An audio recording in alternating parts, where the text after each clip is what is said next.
This is Washington, D.C., and in the files of the Central Bureau, there is a story so strange in its implications that it defies ordinary classification. It is the story of a handful of people who, in the course of one desperate night, held back a wave of panic and pandemonium. It began after sundown, time 7:15, as Flight A Coast Patrol from Travis Field was returning to base.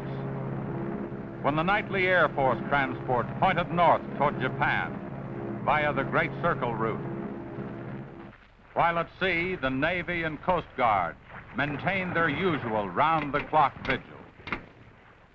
And from the equator to the Arctic, the radar network swept the skies with eyes that never sleep. Time, 7:19. An unidentified object was picked up 200 miles southwest of Point Barrow, Alaska. 7:27. Unidentified object confirmed at Fairbanks, Alaska. Heading south-southeast, 170 degrees. Height, 75,000 feet. Estimated speed, 5,000 miles per hour. White warning. 7:39. Unidentified object 200 miles due west of Vancouver, British Columbia. Course 170 degrees. Height 60,000 feet. Estimated speed down to 3,600 miles per hour. Yellow warning. 7:54. First interceptor flight airborne. Point of interception, 80 miles due west of San Francisco, California. 7:55. Unidentified object past point of interception. Red warning. 8:11. Morro Bay, California. Height, 50,000 feet. Estimated speed, 2,000 miles per hour. 8:15. Santa Monica, California. Height, 10,000 feet. Speed, 1,200 miles per hour. 8:18. All traces of unidentified object gone. Red warning lifted. By 8:25 at the Los Angeles branch of the Communications Commission, reports of strong interference with radio and television reception began to pour in from the beach area. The monitors went to work immediately. Mobile units were ordered to converge on the vicinity of the disturbance. Pinpoint direction-finding devices began to trace the trouble to its source.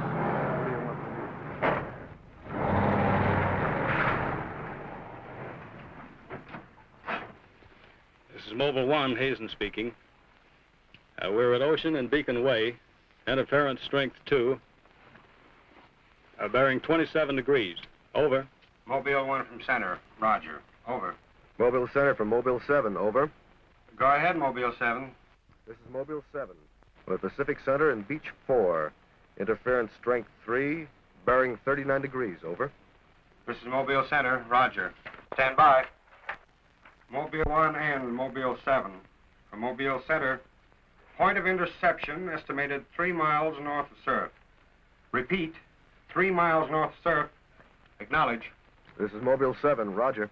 Mobile 1, roger. Mobile 7, roger, we're going out. Okay, Charlie, let's get moving.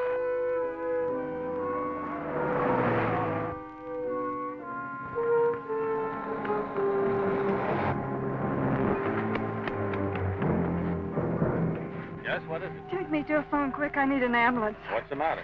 My husband and Pete out there in the picnic grounds just above the beach. They've been hurt. Well, this is a communications car. I'll phone it in from here. I'm Mobile 1 to Central, over. Did you make that out, Charlie? Not a word. I'm Mobile 1 to Central. I can't reach you. Repeat.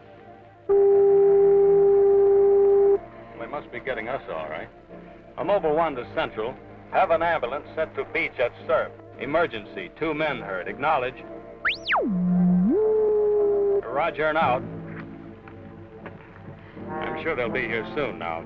Tell us what happened. Oh, this man, he just kept coming at us. It was awful. Who? I don't know. He was wearing a suit like a diver. Hurry, please. They're hurt. Charlie, you better wait here. I'll go down and take a look.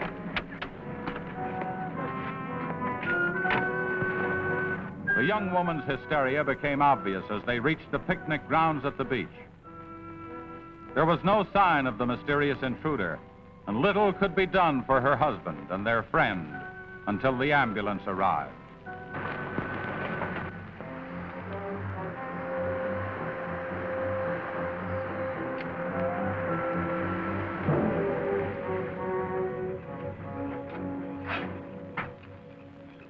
Hi, fellas. How are you doing? Oh, we're just taking another reading now. What happened down there? The police took the girl and one of the guys to the station. What about the other one?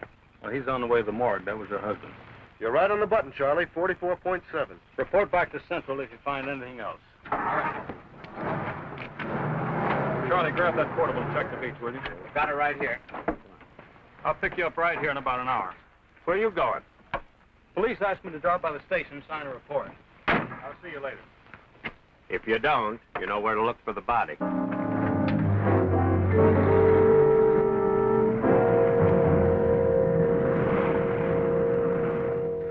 Like I said, we were just starting to eat when we heard something tracking through the sand toward us. I looked up and couldn't see anything. Then Betty screamed. At what?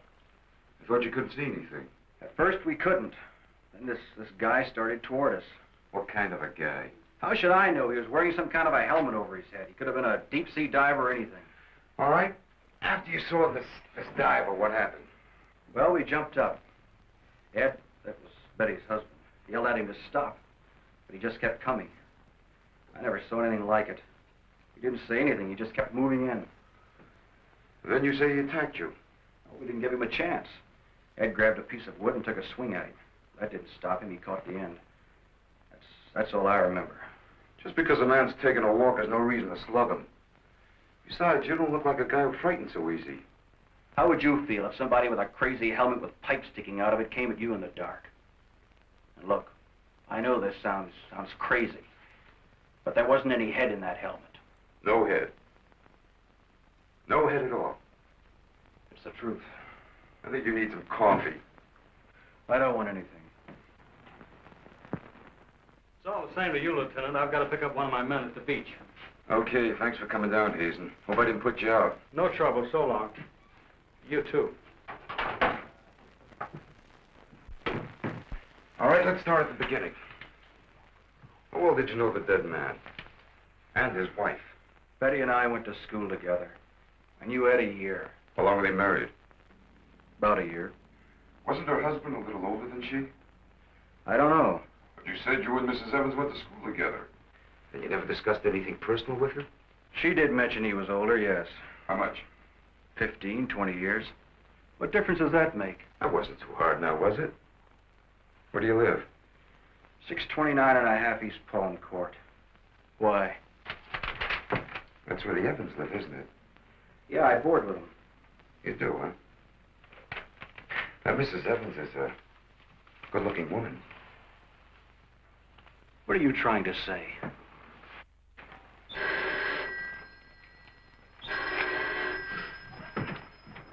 Lieutenant Bowers.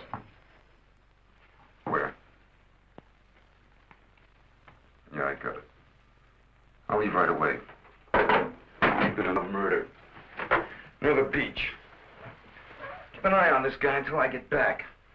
What are you? You'll stay right where you are. At least until Mrs. Evans feels well enough to talk. What do you want from her? Oh, I just want to see if your story checks with hers. After all, you went to school together, remember?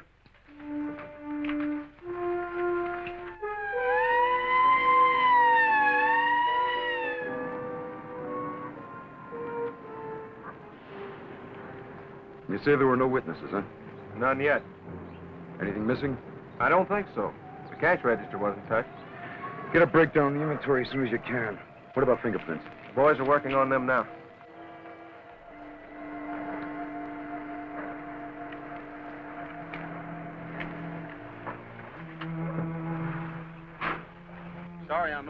What kept you so long? The lieutenant asked me to hang around a while. Well, what's the score? Looks like one of those things. Pretty girl, older husband, young boarder. Kid claims some guy without a head knocked the old man off. You don't say. Anything else? Yeah, he had a diver's outfit with horns.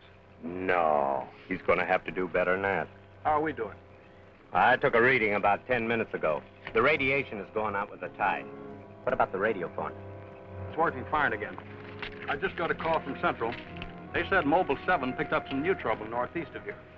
Here we go again. Hop in.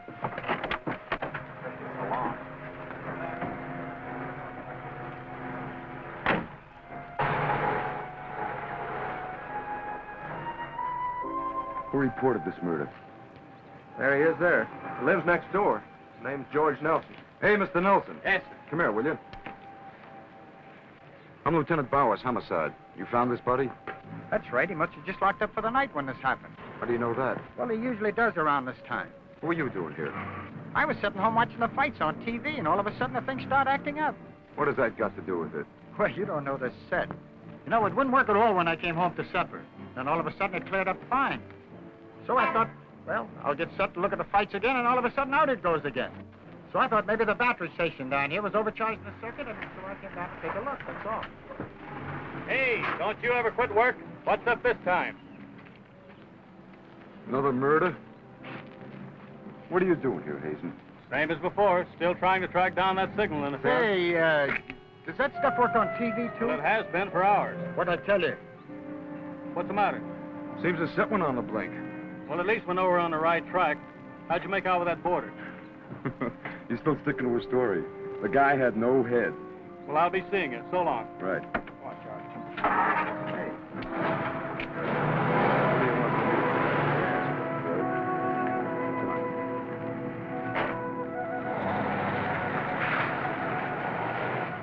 And so the communications team resumed its mission to track the mysterious interference to its source. Via accurate readings taken at regular intervals by stationary and mobile units, it was determined that the disturbance was moving in a northeasterly direction. By 10:34, Mobile Center had pinpointed the disturbance at the edge of the Huntington oil fields. Units 1 and 7 were instructed to close in.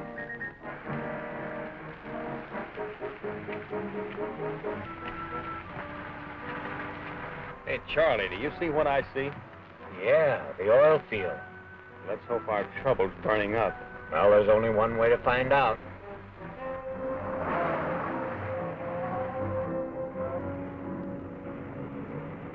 Look, Sarge. 2 murders and an explosion in one precinct is big news. Now, come on, you can't pin it all on the young boarder. Or can you? Very funny. Yeah? I'm Hazen of the Communications Commission. Oh, the lieutenant's waiting for you. Thank you. What's a wheel? You heard the man, Communications Commission. Tell me, does this kind of interference happen very often? Never anything like this. It's on the move all the time. I mean, some ham with a transmitter in the car. It's not a transmitter. We don't get a definite disturbance, just interference. Then you have no idea of what it is, huh? Not yet. How are you making out? Not so good. You were here when I questioned that boy about the murder at the beach. Did you get anything more out of it? Yeah. Come on with me. You might want to see this.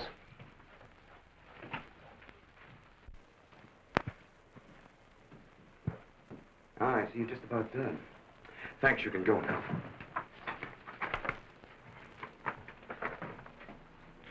Are you sure this is what the man looks like? What do you say, Betty? Well, just about, only I think the tubes were a little lower down. And you still insist there was no head inside the helmet? I'm positive there wasn't. What about you? Well, it was dark. I couldn't swear to it. Thanks, that'll be all. You mean we can go now? Yeah, for the time being. Just stick close to home. I may want to see you again tomorrow. We'll be there. Come on, Betty. Kind of changed your mind about those two, haven't you? Yeah, I guess I have. Hey, look, bring in the old man, will you? Don't tell me you believe this story about this whatever it is. I know, it sounds as phony as it ever did. But Sit down, will you, please? You're the watchman at the Huntington oil fields? Oh, yes, sir. I've been with the company for over 22 years, sir. Yeah. Will you tell Mr. Hazen here exactly what happened? Well, sir, like I said before, I was just closing the gate for the night when I saw this fella coming up. I was never so scared in my life. Yes, go on. Well, it wasn't the man so much as the suit he was wearing. Well, he wouldn't stop when I hollered at him. He just pushed his way right in there through the gate and walked right up to the tank. Now, you carry a gun. Did you try to stop him? Oh, well, he was much too close to the tank. I was afraid to shoot. So I thought I might call for help. And just as I got to the shack, the tank blew up. Oh, you should see the sight. Yeah, sir, can you give us a description of this man? How would you say he was dressed? Well, sir, like I said before, he wore a sort of pliers, not outfit, with a helmet attached to it. How tall was he? Oh, he was a giant of a man. And he had tubes sticking out of that thing, that helmet he wore. Can you tell us what his face looked like? Well, sir, though he got pretty close to me, I could swear the man had no face. Now, if you saw this man again, would you recognize him? I mean by his outfit. Oh, I'll never forget that sight if I live to be 100, sir. Would you say this is the man? Wait, sure, that's him. Thank you very much. You may go now. All right, sir. Thank you. Well, Hazen, what do you say now? Beats me. The descriptions check all right. This could be some kind of flying suit. High altitude equipment. Yeah, that's what I've been thinking. Well, how do you explain that stuff about the missing head? No, we can discount that. These people were frightened. This night, nobody really took a close look at it. I guess you're right. But whoever he is, that outfit doesn't look like one of ours. Of course, he could have been dropped by parachute. You mean sabotage? I think we better wire a report to Washington, see what they say. You can use our teletype. I'll tip off the LA police to be on the lookout for something unusual. Hey, wait a minute. What about the press? Oh, I don't think they know too much now. We better keep it that way for a while at least, till we find out whether our friend is still around here. Well, if he is, I think we can find him for you. My hunch is that he's carrying something around that's causing all this disturbance, whether he knows it or not.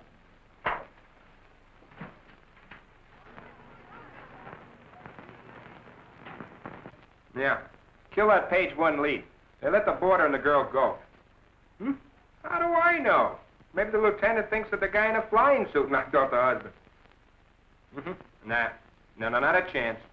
Not a chance of an exclusive on that picture. They're making a blanket release in the morning. Hmm? Oh, there's a guy from the Communications Commission in there now. Yeah, I'll call you back later if there's anything new. Okay.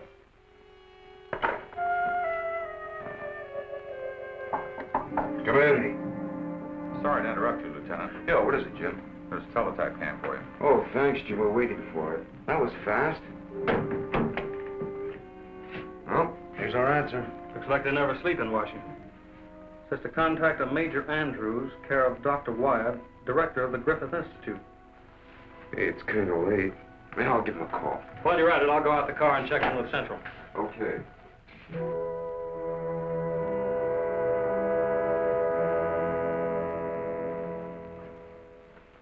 Well, that's the story up till now.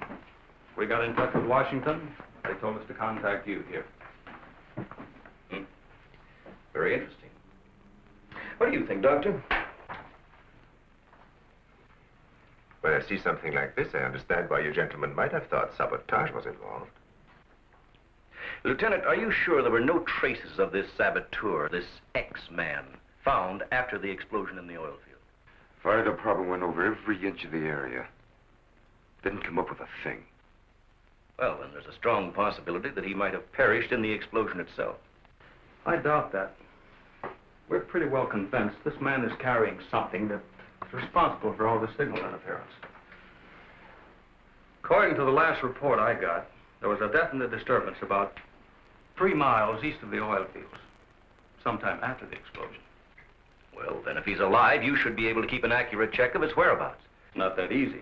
As a matter of fact, we lost contact about 3/4 of an hour ago. Maybe you realized you were trailing him and got rid of whatever he had that was causing the disturbance. In that case, there's nothing much my department can do to help you. I guess it's up to us. Unless you have some suggestions. Well, let me think out loud for a minute. It might just be that what we've been talking about so far, and this phantom, as we'll call him, ties in with what the doctor and I have been discussing.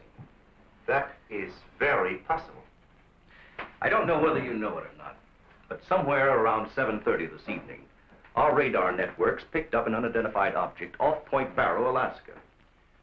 They traced it clear down to Santa Monica before they lost it. Santa Monica? That's where we first picked up our radio interference. Yeah, right at the scene of the murder. Well, then, if all these things tally up, we've got some idea of how our man got here. You mean that he came in some plane? In that case, somebody would have seen it land and take off again. Or did it crash? No. No, we don't think it was a plane. No rocket or jet that has been built so far can attain the speeds of 5,000 miles an hour, particularly for such a great distance. And maybe we're on the wrong track altogether. Couldn't your unidentified object have been a meteor? They travel at a terrific speed. Yes, fast enough for most of them to burn themselves out the moment they hit the Earth's atmosphere. And did it occur to you that meteors are not very likely to travel horizontally, all the way from the North Pole to California? If it wasn't a meteor, or a flying missile of some type, how do you figure this phantom ties in? We're not sure that he does. I don't care what you say, but it doesn't make sense to me. Anybody trained in sabotage would stay undercover. This guy's walking around in a monkey suit, killing people. Excuse me, Dr. Wyatt. Is there a Lieutenant Bowers in here? Oh, yes. What is it, miss? There's a Mr. Wakeman from the Chronicle here to see you. Wakeman here? And what does he want? Well, there's only one way to find out. Before you go, Lieutenant, I don't believe you have met my assistant, Barbara Randall. Well, hello. Hello. It's Mrs. Randall, Lieutenant. I'll be right back. Barbara, you know the Major? Of course. And this is Mr. Hayden, the Communications Commission. How do you do? Well, I see you are working a little later tonight than usual. Yes, my husband's teaching a late class, and he won't be able to pick me up for a while. Besides, I had some work to do in the lab. Well, at least you'll have lots of company. All right. So I shouldn't have come up here. But I gotta get your angle on this Beach murder. And your whole department is shut up. Look, Wakeman, will you stop bothering me? There's nothing to say. If you got an exclusive story from that Evans Damon or Border, then you know as much as I do. Yeah, but that still doesn't explain anything about the guy without a head. Come on. Who is it? Your guess is as good as mine. You mean you let those two kids go without knowing that? I don't buy it. Well, I did. Well, then you must have an awful good reason. I bet you're trying to tie it in with that other murder. All right, Lieutenant. Don't tell me. I'll get my story somehow. Oh, if you want to know how things turn out, read the Chronicle in the morning. That's right. Now get in touch with Charlie in Mobile 1 and have him call for me here. Okay, honey. Won't you come up with anything? No, we're just briefing Barbara here. It's just amazing the way you've been able to put these things together. Don't kid yourself, Mrs. Randall. It seems the press knows as much about it as we do. Well, let's hope they don't come to the same conclusions. A few lurid headlines, and every fool in the country will be seeing phantoms in spacesuits and men from Mars all over the place. Yes, I can imagine. And mass hysteria is difficult to check once it gets started. That's why we've got to move fast. Well, from the looks of things, I guess it's up to me. I'll be in touch with you as soon as I hear anything. See you. By 12:30 a.m., the dragnet was in operation. Mobile units patrolled the streets and countryside. They covered an area 35 miles square. Special and sensitive equipment was prepared for action. Everyone on the job was ready to move on the first signal from the Communications Commission. Monitor Corona to Mobile Center, strength 4, Brickyard at 160th, moving toward oil fields. Contact your units. Over and out. Units 1 and 7 from Mobile Center. Units 1 and 7 from Mobile Center. Strength 4, interference at 160th in the oil field. Moving due east. Close in. Repeating, strength 4, interference at 160th in the oil field. Close in.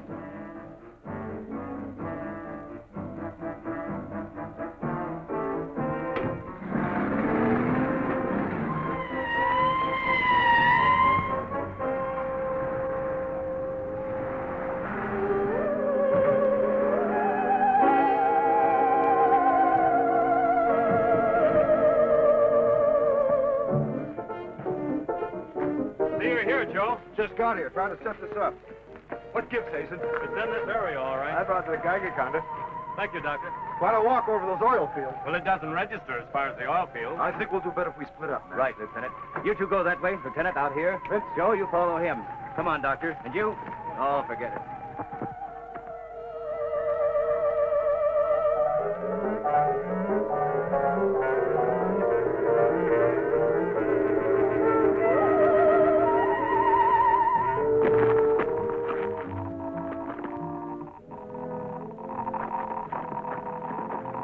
Hazen, look at this.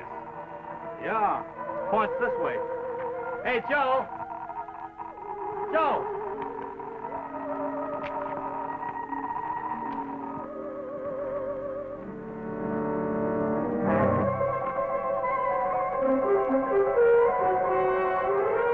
Hazen! Hey, Hazen! 603!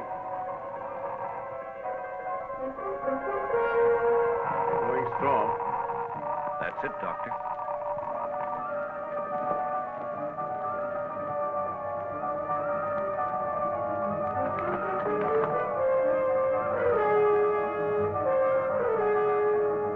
It's leading this way. Come on.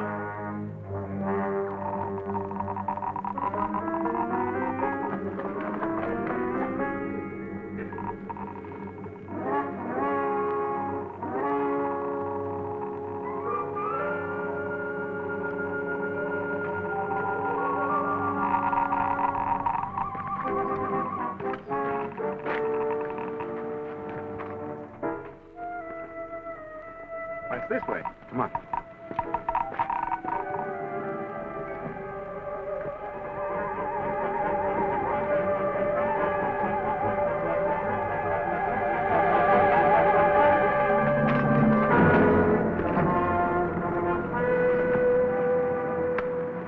Come on.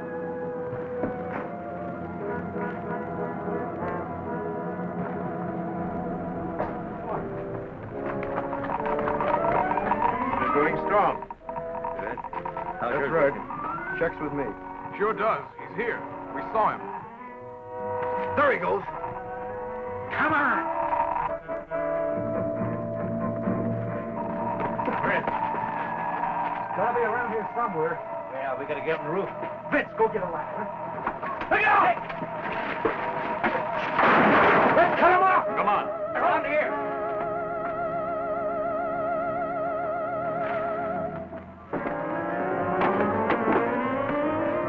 Anybody see him? There he is.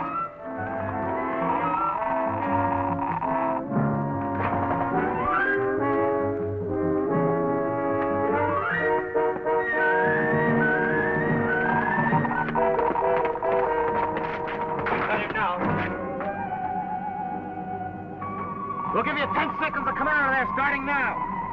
1, 2, 3, 4, 5, 6, 7, 8, 9, 10.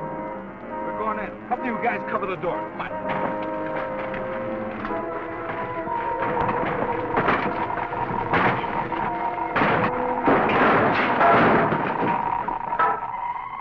Why, there's nobody in here. Possible. We saw him come in.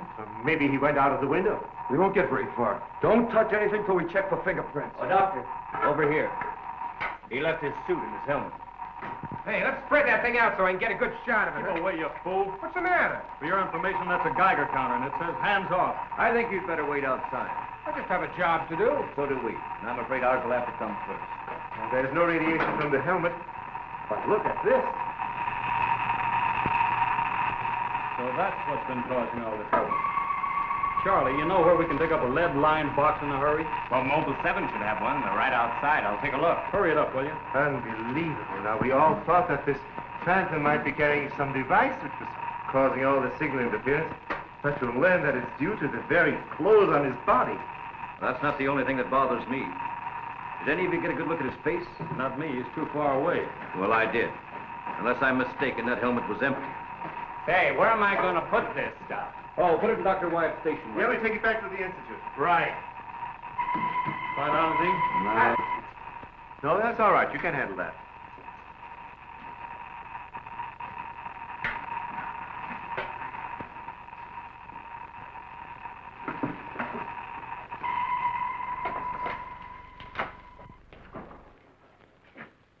Any luck? Not a sign of him. Boys are still searching the grounds. For what? Nobody knows what he looks like without that outfit. I'll bet on that, Major. Reporter got a flash picture of him, and I just happened to borrow that film. It's on its way to headquarters right now to be developed. Good. Send us a print as soon as you can. Sure. Lieutenant, are you sure you don't want to come with us? We want to make a few tests at the lab. I'd like to, Doctor. But you know the situation. I gotta get that guy. Let me know how you make out, will you? Yeah, we'll do that, sure.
We were just on our way home when we saw you drive in. Good evening, Barbara. Hello, Bill. I see we got here just in time. Anything new? Lots of excitement, but that's all. Major, you know Barbara's husband? Oh, of course. How are you? How are you? Hey, it's a nice-looking dog you've got there. What's his name? His name? Venus. Say, Bill, I hate to ask this, but something important has come up, and I wonder, can we borrow Barbara for about an hour or so? I suppose so. Of course. Darling, why don't you go and do the shopping? Here's the list. The market's open all evening. I may as well. See you later, darling. I'll take the dog and tie her up. Thank you, Bill. Good night. Good night. I'll give you a hand with it. Oh, thanks, Doc. Easy now. Look out for your fingers. All right.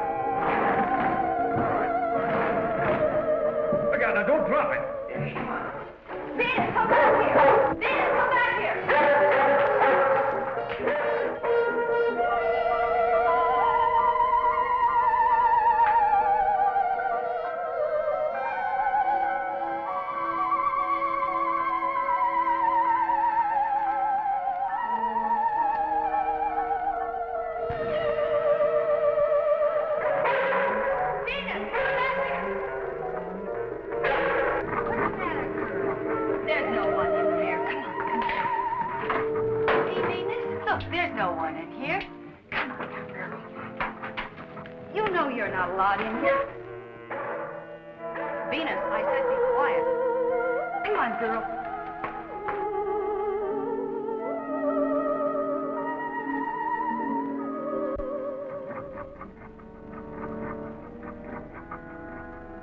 Now, you stay right here, Venus, and I don't want to hear one sound of it.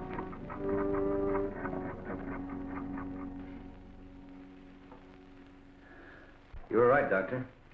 There are no fingerprints anywhere. What's all this? Hey, don't touch anything. You better put some gloves on. Our friend, Mr. X, left this suit at the oil refinery. You mean you were that close to him and you didn't catch him? I'm afraid so. That's up to the police now. Hand me those shears. I want to cut up this material to work with it.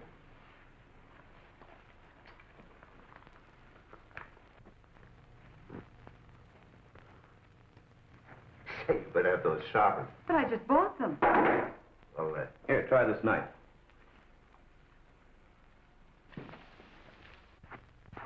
That still won't cut. Let me try.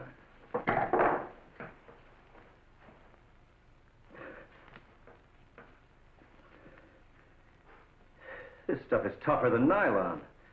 Why don't I try it over a Bunsen burner?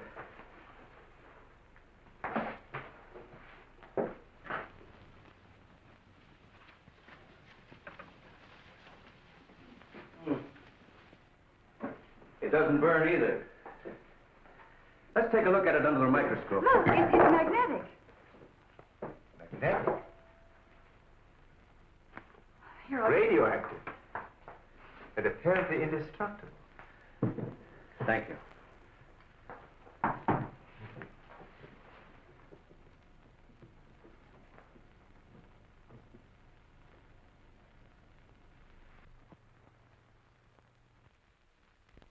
What's the matter? You tell me. Take a look at that weed.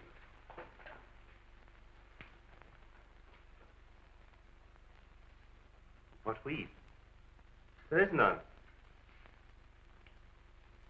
This material is one solid mass. May I see it?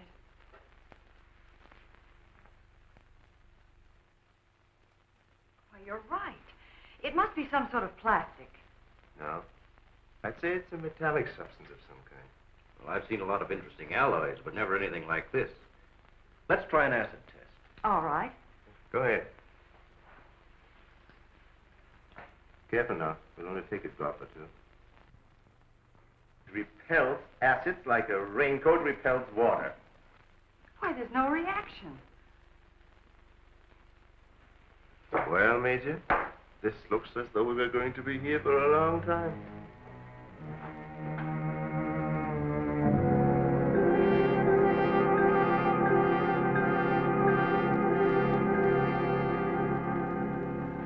Now we have it.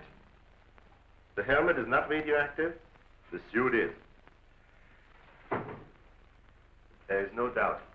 This spacesuit is conditioned to function above 63,000 feet, where human blood would boil, resulting in the body expanding to twice its size. And death, of course. I know. And it must withstand pressure and counterpressure. Also, it must be so supercharged it can function in thin atmosphere. Now, let's see what it is that is left in this breathing apparatus. Well, how are you doing? The gas from the helmet tank breaks down to 11% methane. Ordinary marsh gas? What's the rest of the formula? No, that's where I'm stuck. I can't figure it out. It just doesn't respond to any of the usual tests. Well, how could anyone exist on that combination of gases? You and I couldn't. But apparently someone can. Doctor, are you trying to say that our X-Man doesn't breathe oxygen and hasn't the metabolism of a normal human? I really don't know. From what we've seen, he has some physical characteristics which make him appear human. But added to them is this fabulous radioactivity that none of us could stand. I am puzzled.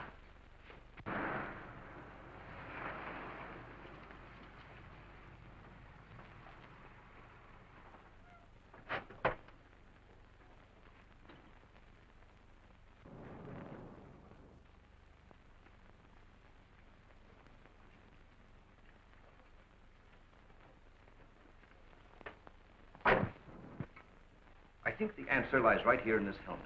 Obviously, he needs it to survive. Otherwise, he wouldn't have risked wearing it where he was sure to be recognized.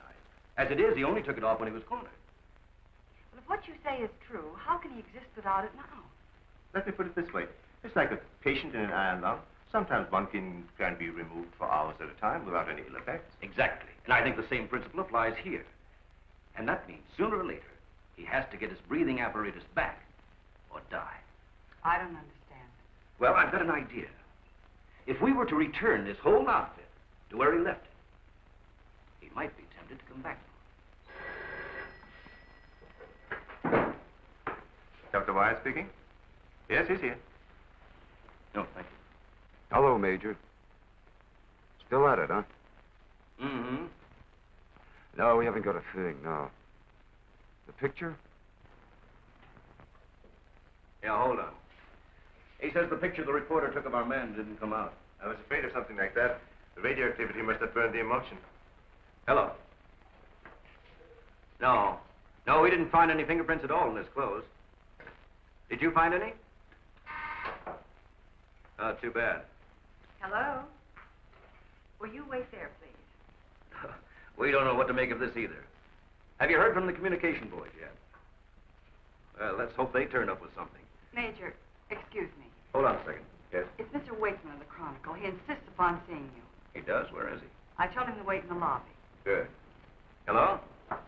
And it's our friend from the press is here.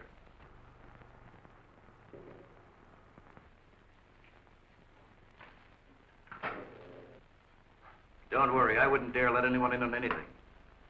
At least not till we get something concrete. Right. All right, I'll see you later. Well, I guess I'd better see this newspaper man. Want to come along, Doctor? I think I will.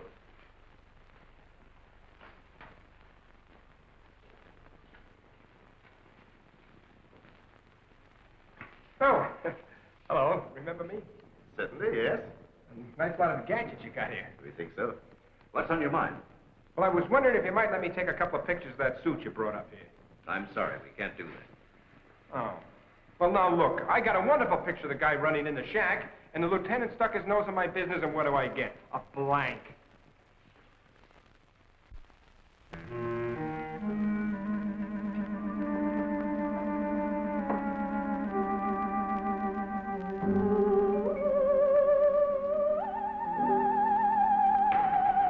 Is that you, Doctor?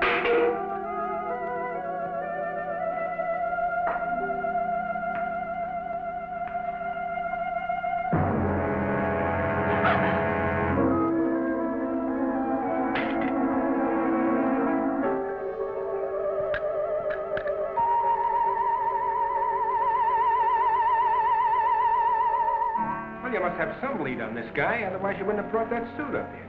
Well, let's just say we were curious.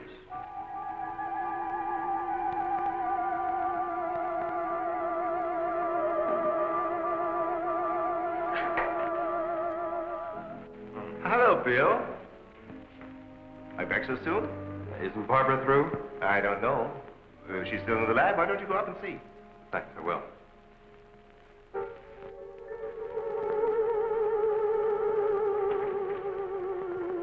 Barbara? Barbara, are you in there? Bill, listen to me. I'm not alone. Someone is in here with me. I can't see him. He locked the door and has the key. I'll break the door down. No, Bill, don't, please. You better get help. You mean I'd come all the way up here for nothing? I'm afraid so. Good night. Yes. Good night, Mr. Wakeman. Good night.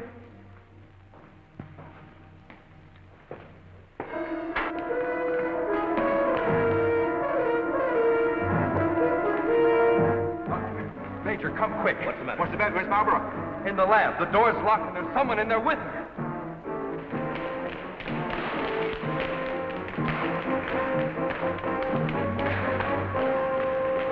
I thought you said the door was locked. It was. She's gone. Oh, cover the main entrance. That's the only way anybody could leave. I will. Well, in that case, we would have seen her on our way up. Well, then she must still be in the building. We'd better split up. I'll take the roof.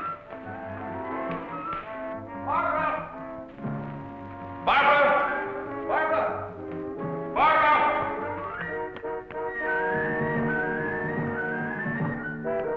Barbara! Barbara! Where are you? Barbara!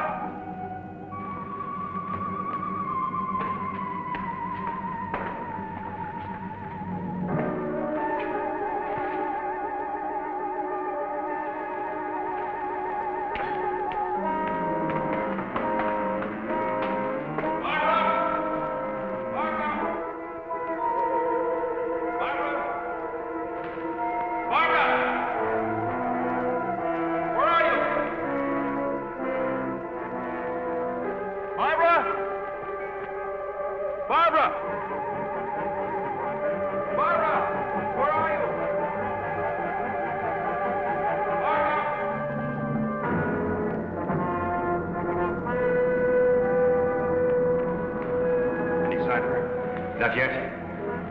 She must be around here someplace. Now, you stay here. Watch the main entrance. And I'll check the basement. All right.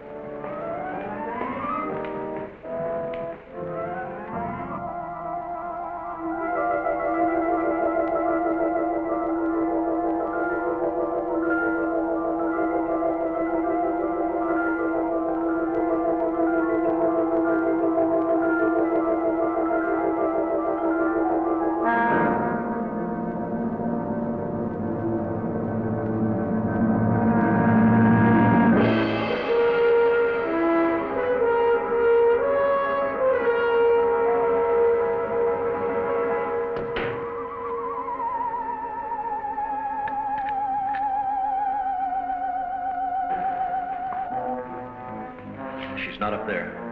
Where's the doctor? He went down to the basement. Here he comes. You didn't find her? No. I'd better call the police. But there's no telling what could happen to her in the meantime. Now, take it easy. We're doing the best we can. But she said she was locked in, and she couldn't see who did it. Can you explain that?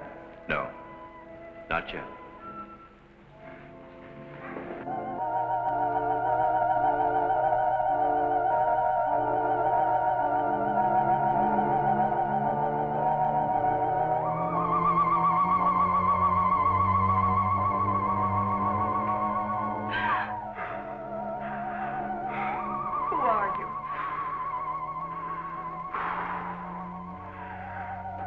Don't come near me. I'm warning you, don't come near me.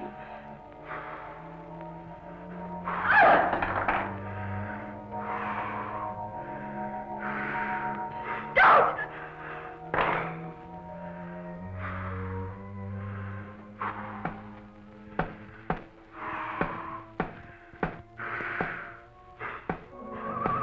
The code. I don't understand. You're trying to tell me you need it to breathe, and there isn't much left in the tank. 1, 1, 2, 1, 1, 2, 3.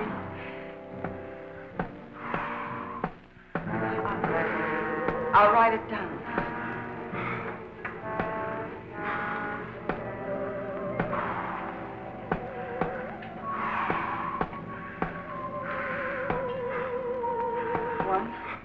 One, 2, 1, 1, 2, 3.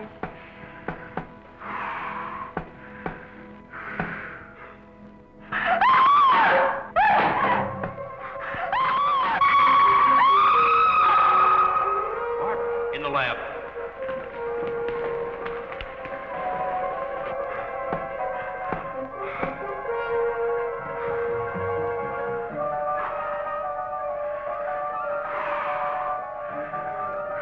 No, please, don't. She's in there. Barbara! I can see his head from the open bottom.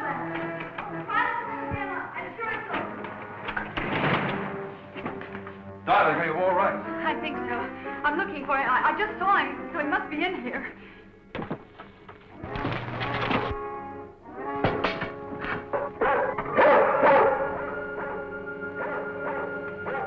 Steady feet to the ground. He would be killed. I'd better go.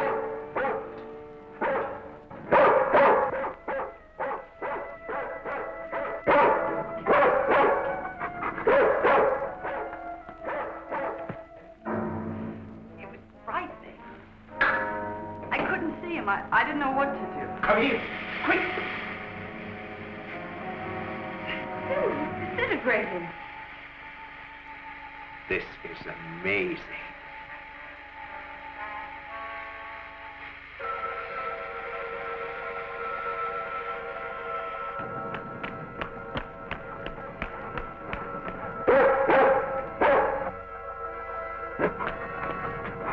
Now, quiet down, Venus. Quiet down. Down.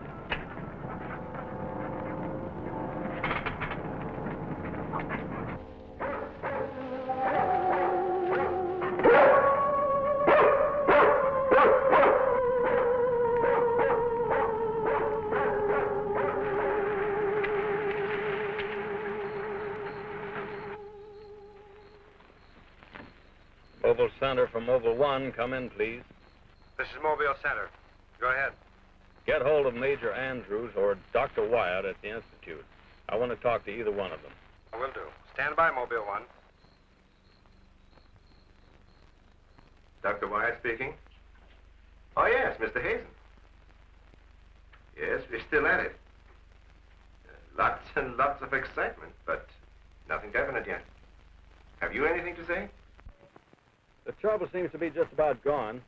We get a flash in the direction of the observatory once in a while, but I figure that's because of the outfit you're testing.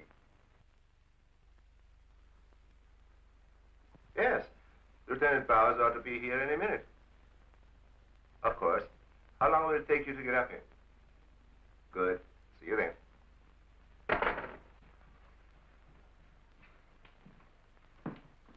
Thank you, gentlemen. Put it down here, please. Barbara, putting that cord in over there. Now you're going to see. I have to resort to ultraviolet light in order to show you what little there is left of the spacesuit.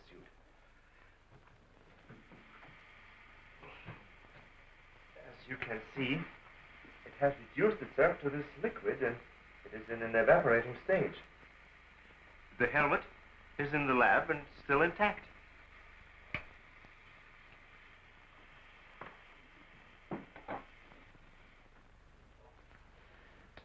This is amazing. All the radiation in this suit would, well, it'd be fatal to a normal human being wearing it. Of course. And furthermore, our respiratory system could never simulate gases such as we have found in that breathing device. Well, then we have to assume our so-called X-Man carried his own atmosphere with him. Excuse me. But as a matter of curiosity, why do we refer to this thing as a him? I thought it was invisible. Under normal conditions, yes. Yet, Mrs. Randall did see the imprint of a large foot and a masculine hand under ultraviolet light. How do you explain that? I don't know, but the human body is composed of various elements with a carbon base. Like coal? Yes. Now, suppose we maintain the same chemical composition in the body of the X-Man, but substitute silica for carbon. Silica, that's glass. Exactly. Now, it is possible that the body with such a base, if it were subjected to an atmosphere foreign to its origin, might appear invisible to our eyes. Are you trying to say, Doctor, that we're not dealing with a human being? I didn't say that. On the contrary, all the evidence points in the opposite direction. Toward a superhuman with an intelligence far superior to our own. How can you tell? First of all, Mrs. Randall saw that he has a hand with digits like our own fingers and a thumb opposing. That alone is a sign of intelligence. And he comes from a civilization that has developed adequate space transportation to enable him to travel to Earth. We have nothing yet, but can reach even another planet in our own solar system. That could account for the unidentified objects picked up by radar a few hours ago.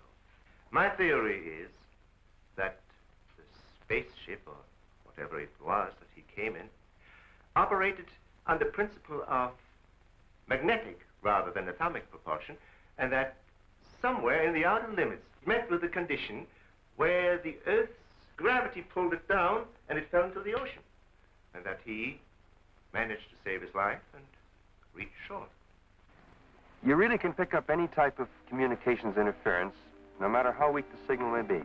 Sure thing. We were on his trail from the minute he left the beach. I never knew you carried such sensitive instruments in your car.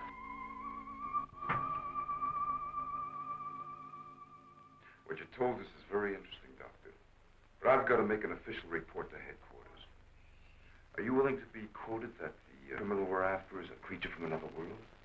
All I can say is, we know that our Earth is not the only planet capable of sustaining life in one form or another. You can quote that. Well, I've got to go by some footprints in a hand. That isn't much. No fingerprints, no description, no nothing. And we're after a killer. Has it occurred to you that our X-Man has no apparent motivation for his acts, and might therefore not be an intentional criminal at all? You have a point there. Hey, wait a minute. Come to think of it, the young boarder we suspected, he did say that the girl's husband threw the first punch. So? So that could have been enough to provoke the strange creature. And the same could have happened at the second murder. Sure. What about the fire in the oil fields? Evidently, our man sensed the presence of some gases, which he thought might be utilized in his breathing apparatus. Yeah, that could account for his presence at the oil refineries, where something went wrong, causing the explosion.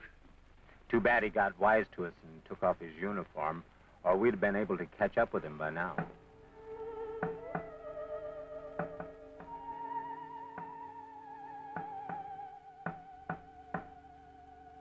No, he didn't utter a word. But I'm convinced he was trying to convey a message to me. He kept tapping out a code. I wrote it down. Let me see that, please. Doesn't make sense. Well, it may be based on some mathematical system we know nothing about. But he was trying to tell us something. Why did he run away?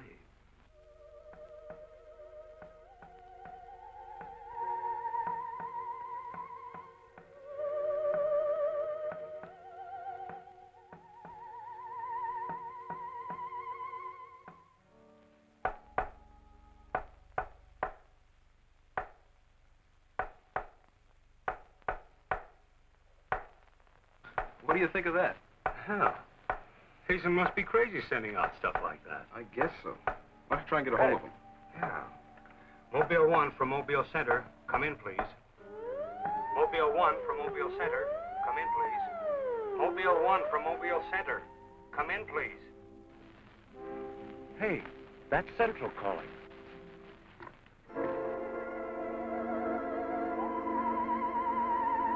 You better stay here by the car. I'll go tell Hazen. Yes, Colonel Powell. Of course, I'll mail you a complete report first thing in the morning. Yes, sir, thank you. Oh, and I'm awfully sorry to disturb you so late at night. Right, good night, sir. He's around here, this invisible guy. He was in the car. How do you know? I was talking to Randall outside when I heard Central calling. Before I could get over to answer, I saw the door open and shut by itself. He's desperate. For all we know, he could be trying to send a distress signal to his home base, wherever that is. Well, let's hope he doesn't get through. We've got enough problems with just one of those guys. Well, at least we know he's surrounded the vicinity, and it's obvious what keeps him around. Of course. He's got to come back for what little gas there is left in his helmet. And when he does... Oh, please, the most important thing is to take him alive. If we can only make each other understand, there's no telling how much science can profit. I'll go along with that, Doctor. But I've got to make sure that once he's cornered, I'll be able to hang on to him. I think we're all agreed on that. All right, good, then we must see it from his angle. He's in an alien world. No doubt we are as frightening to him as he is to us. Now, the most important thing, then, is to keep calm at all costs and do nothing to provoke him. Immediately, a simple plan to trap the Phantom went into operation. All obstacles to his entry were removed. To erase any possible suspicion, the doors were left unguarded, and inconspicuous electric eye equipment was set up. All this was connected to a makeshift control board, which would immediately signal the exact location of the trespasser. Now, there was nothing to do but wait. The one road leading to the Institute was blocked off to make certain no outsider would upset the plans or interfere in any way. What's the big idea? Sorry, nobody's allowed through here. Who says so? Lieutenant Bauer's orders. Oh, is he up there? He might be. Well, you get word to him that Joe Wakeman of the Chronicle is here. Sorry, Bud, I can't leave. Oh, what about them over there? Hey, you over there. Me? Yeah. Aren't you the guy from the communications outfit? Didn't I see you down at the oil fields a couple hours ago? What of it? You got anything to do with this? Well, you'll have to ask Lieutenant Bowers about that. How can I if he won't see me? That's a good question.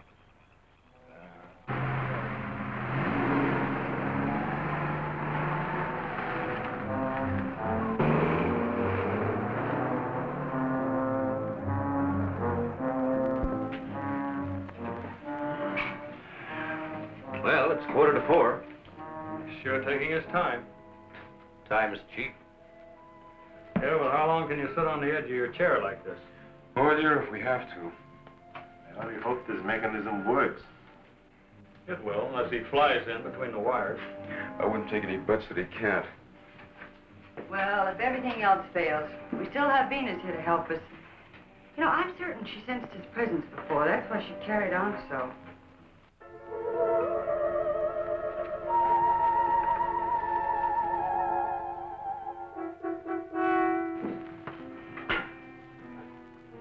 What's the matter, Lieutenant? Is this thing getting you? Oh, no. I'm just thinking about public reaction to all this. I'll give something to the press by morning.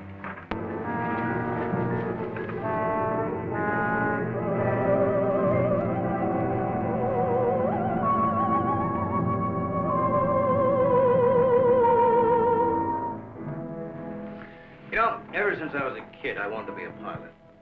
Then after I got my wings and had 75 missions, I thought I'd seen everything. Now, after all this, I know I haven't seen anything. He's here. The back entrance. Let's head him off. Remember, now, take it easy. Don't crash.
Trying to do? Well, it's the reporter. Yeah, it sure is.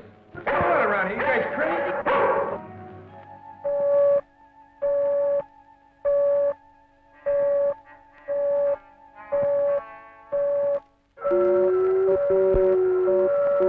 How'd you get in here? Oh, that don't make any difference. Come on, what's up? What's going on?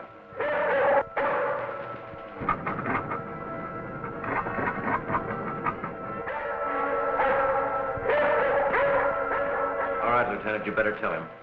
I'll reset the wires.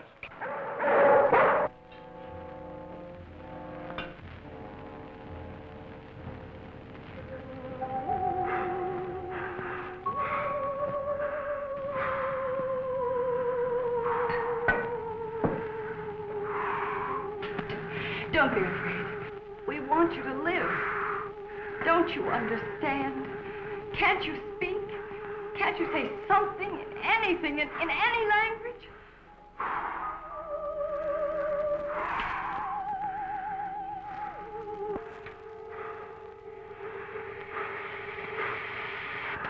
Listen, everybody.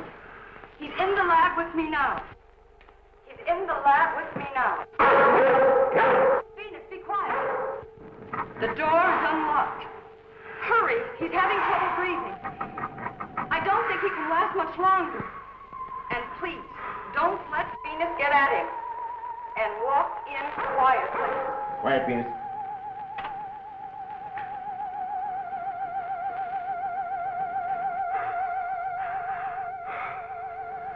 It's unbelievable.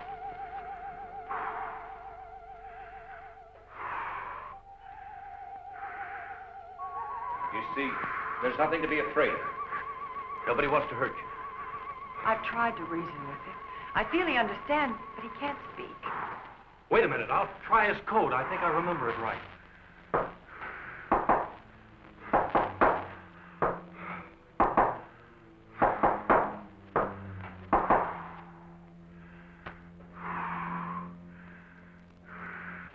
Better plug in the ultraviolet light.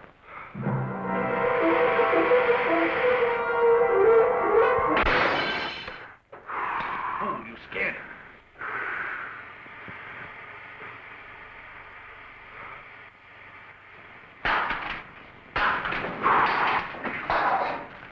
Look, there goes Venus.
Take this.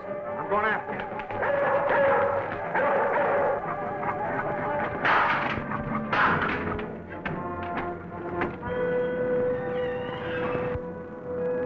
The door. In here with a big telescope.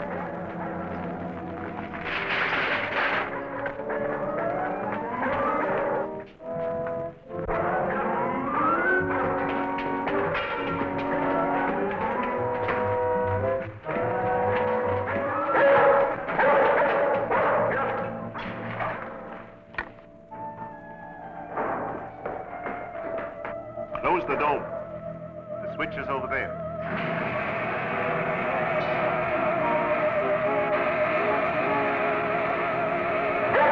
Smoke senses something. Quiet, Venus. Well, if he's in here, he'll never get out now. Dome is closed. This is what I've been waiting for.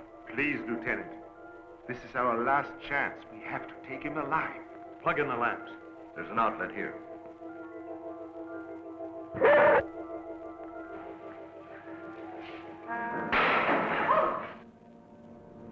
He must be up there.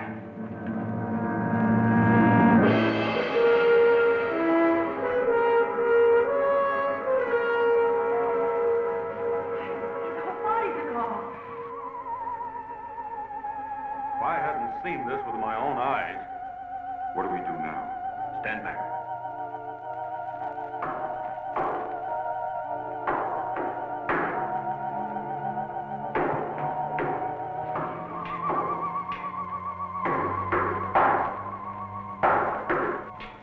Amazing. This code again. Look. He's trying to speak, but no sound is coming out of his mouth. Look at Venus. She acts as though she hears him. Yes. Dog can hear sounds that we can. His voice must be beyond the range of the human ear. Maybe he's screaming. He's suffocating. The glow, it's almost gone.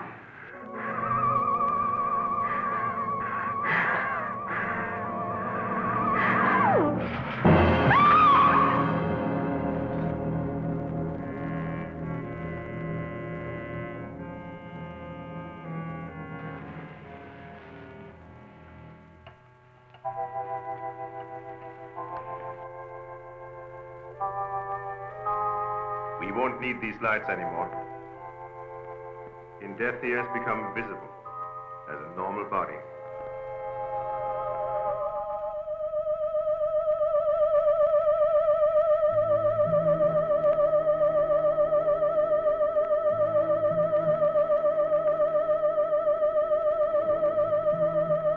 Look.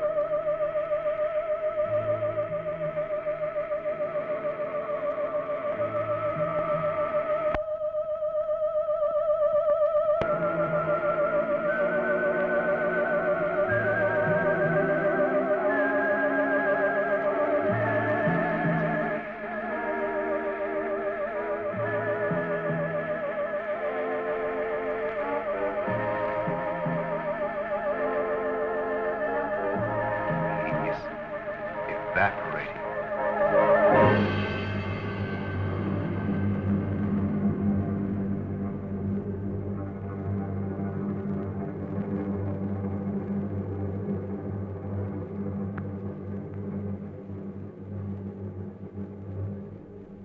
So he came here, wherever from, and right before our eyes, his body went through the final phases of life.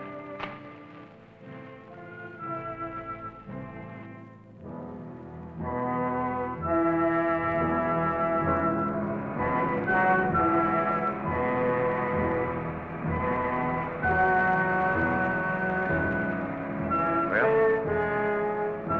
it's morning.